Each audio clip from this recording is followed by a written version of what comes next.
Hello, I'm Graham Rogers, the founder of Oven Gleaners, the oven cleaning franchise, and this is my wife, Catherine. Hello. And this video, we're going to talk about what makes a safe oven cleaning franchise in 2022. And in a moment, we're going to tell you the safest way for a oven cleaning company to clean ovens. First and foremost, oh gosh, this is a minefield. Safety. To us, it's absolutely critical that we teach you the safest way of operating your business and equipment. In the oven cleaning industry, there are distinctly different dip tanks, shall I say. So in the oven cleaning industry, traditionally, ovens get taken apart. Some of those parts get taken out to a heated dip tank that's in the oven cleaner's van, and then the rest of the oven is cleaned by hand. So there's various systems. So first of all, there is a gas burner system. So in a gas burner system, generally you will have this big tank with no water in it. You'll go into a customer's house, you'll take their hot water, usually from their tap in a big bucket, take it back out to your van, tip it up, turn a gas burner system on to heat up that water, so that you can then put the elements that you've taken apart in the parts of the oven that you've dismantled into that, so that they can be degreased in the solution in there while you clean the rest of the oven. So you've got a live gas flame going all the time. Now you obviously need to stay with that gas flame all the time. You can't leave it. We have seen it being left by the side of the road with nobody with it. Super dangerous. But you've got this gas burner system. Different things to look at with the gas burner system. The Health and Safety have brought out guidance on. Well, I think it's really important that you follow the guidance.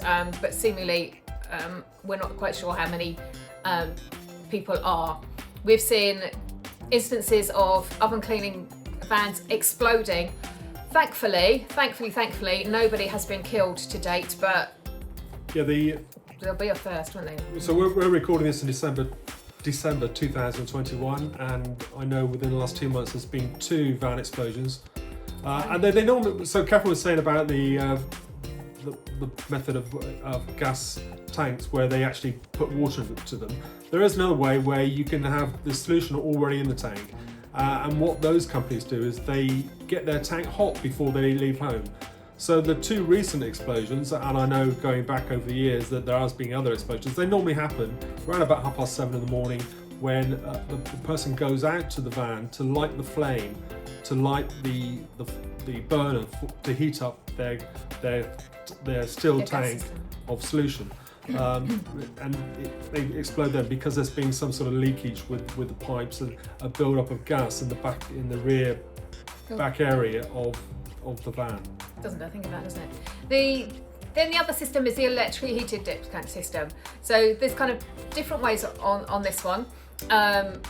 There's one like ours, which is fixed into the van, and you charge up at the beginning of the day for a period of time, and it stays hot all day. That's our system.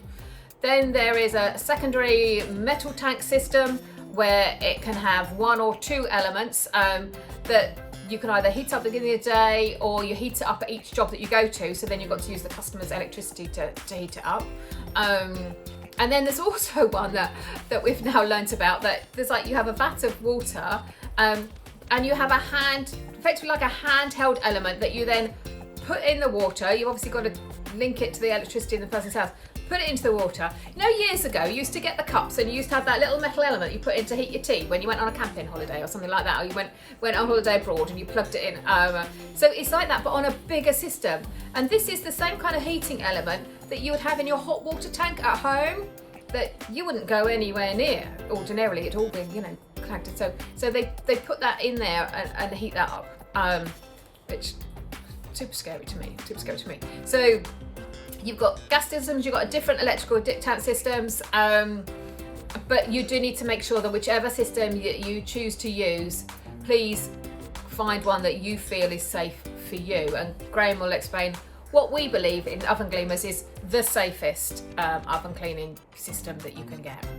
Okay, so the safest oven cleaning system you get is the one we're using, and we're unique in the market in that we're the only oven cleaning franchise to actually have a insulated plastic dip tank, which is electrically heated. there are similar systems, but they're not insulated. Which the insulated thing means that ours is insulated on the side of the tank and underneath the tank, and it means it will stay hot. So after just one charge at the beginning of the day, so you plug it in for an hour at the beginning of the day, and that solution stays hot all day. You don't need to run cables. You don't need to heat up at every job. You don't need to do anything. It's been heated up at the beginning of the day and it stays hot all day. No more heating, and it will do everything you need it to do during the day. Which means it makes the system fast. You drive up to the house, you go in, you strip down the oven, you bring the bits out, you put it into the tank. You've done no additional work. And then, You've got no live flames or anything like that. And then when you've manually cleaned the rest of the oven, you come out and get the bits out. There's no need to manage the tank or the van whilst, say for example, you've got a gas burner burning in the back of the... So it's super safe. There's kids playing around in the street or anything like that. It doesn't matter. The tank is closed up. It's locked. There's no gas burners on the street or in front of somebody's house or anything like that. It's super, super safe. And also, I want to talk about the process. The process within the house. That process, we've developed a way where we're unusual in that we clean ovens cold, and you say that most people in the industry actually clean ovens hot, and mostly that's because they're using a high pH level of alkaline solutions, which is ultra dangerous both to the it's dangerous to the kitchen surfaces, the kitchen floor, the oven itself, and more importantly, it's also seriously dangerous for the oven cleaner themselves. So, and I've noticed that some of our competitors are using these really strong chemicals in the home without wearing any protective gear. Really, I think if they were to use all those sort of strong chemicals in the home, they should be fully suiting up in PPE to ensure that they're protecting themselves, but they don't. With our system, we're using a really it's an eco cleaning paste. It's vegan free and all this sort of stuff. Vegan friendly, he means, not vegan free. Vegan friendly. Vegan free. No, vegans. We can cope for vegans. And the way we clean up this is all about process. Really, it's the way you use the scraper and the way it's a set process which we've developed over the years to get the best results using the safest oven cleaning method. Okay, so if you've liked this video, please like the like button. If you want to be notified of further videos, please find the bell icon and select that. And in our next video, we're going to be talking about how does an oven cleaning franchise compare with an independent oven cleaning business in 2022.